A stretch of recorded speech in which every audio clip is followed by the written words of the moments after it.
The protectionist debate from the new administration coming in, led by Donald Trump, became a big issue back at the end of our 2015 results, so the June of last year. And at the time, it was very much a debate around, the pros of Brexit. Obviously, Brexit's bad for Ireland, but it's good for the office market, particularly in Dublin. If you read through the policies coming from the States, or what was supposed to be coming from the States, it was very much protectionist policies, particularly around foreign direct investment, which has been a huge driver for Ireland, driven primarily by the tech side over the last few years. In the last set of results, it was less of an issue.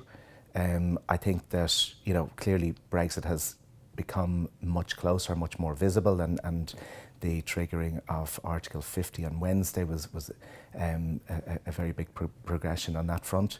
And the fear around the Trump policies has been receding over time, primarily because a lot of the protectionist debate since the election has been around the auto manufacturing in Mexico as opposed to the service industry in Europe.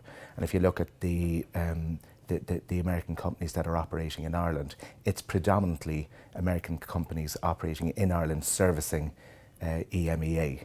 So I would say that it has receded as a debate point and as a structural risk for our economy and for, as a result, our market.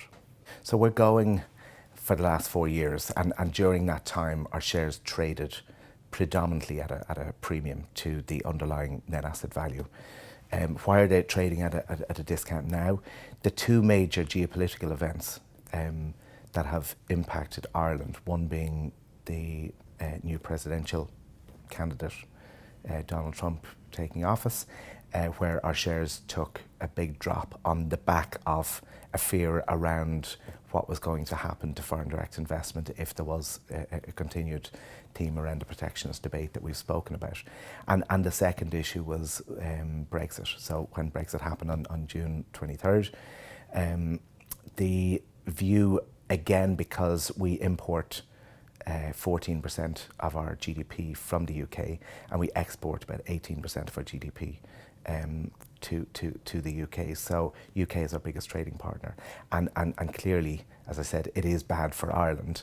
But I think the read-through to that being bad for our industry was incorrect looking forward, as people start to understand the benefit of Brexit for our sector and become less worried about the impact of the new US administration.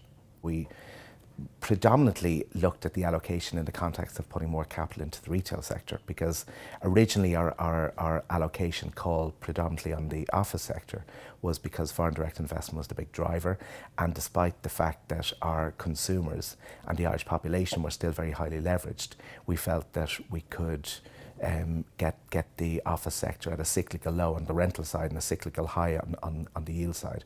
And that has come to pass, and our valuation increases on the office sector have been very substantial.